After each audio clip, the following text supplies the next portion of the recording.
আমি ঘুরতে ভালোবাসি।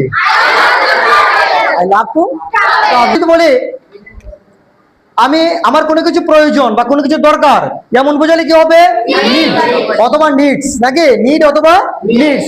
যদি এরপরে যদি আরেকটা বার বলি আমরা টু দিব, আর বার না বললে পার্সন অথবা থিংস হলে আমরা টুটা দিব না। এটাই তো। যেমন আমার কিছু টাকা প্রয়োজন, আই নিড সাম মানি।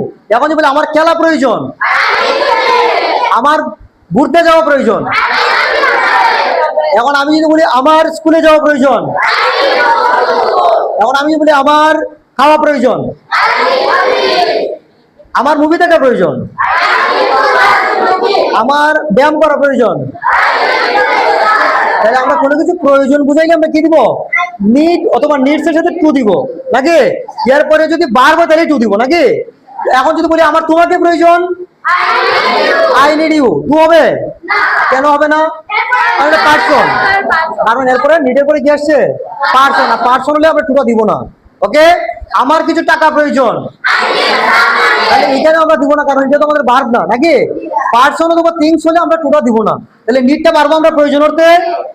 ওকে। এখন আমি যদি বলি আমি কোনো কিছু পছন্দ করি, বুঝলে কি হবে? Like, likes. লাইক অথবা লাইকস অথবা লাইক হতে পারে, নাকি?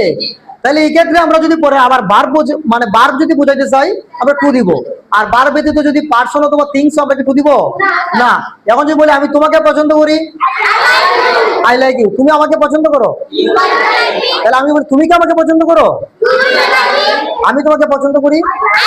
আর আমি কি তোমাকে পছন্দ করি? Do I like you. সে কি আমাকে পছন্দ করে? এখানে ডাজ আসবে, নাকি? এখানে কি আসবে? কেন আসবে? কারণ থার্ড পারসন সিঙ্গুলার নাম্বার হলে আমরা জানি ডাজ আসে, নাকি? ডাজ হি লাইক মি, সে কি আমাকে পছন্দ করে, নাকি? এখন আমি যদি লাইক এবং লাইকস এর জায়গাতে বুঝলাম আমরা টু দিব। এখন আমরা যদি এই জায়গায় যদি ভার্ব না হয়ে ব্যক্তি হলে আমরা টু দেই নাই, নাকি? মি যখন আসছে কিন্তু পার্সন, আমরা টু দেই নাই। এখন যদি বলি আমি খেতে পছন্দ করি, কি হবে? এটা ভার্ব আছে, আই লাইক টু ইট। আমি ঘুমাতে পছন্দ করি, আমি কাজ করতে পছন্দ করি। তাহলে এইগুলো দিয়ে আমরা পারবো সেন্টেন্স মেকিং করতাম। তোমারই তো ঠিকঠাক, নাকি? বুঝতে পারছো তো? কোনো কিছু করতে যাবো বুঝলে আমরা কি দিব?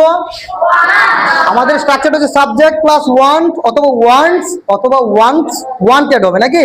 প্লাস যদি এরপরে ভার্ব হয় আমরা দিব টু। যদি নাউন অর্থাৎ পার্সন অথবা থিংস হয় আমরা কি দিব? টুটা দিব না।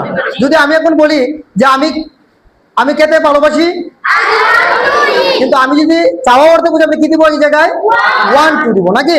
এখন যদি বলি আমি খেতে চাই, আমি পড়তে চাই, আই ওয়ান্ট টু স্টাডি। আমি কি ওয়ান্ট এর জায়গায়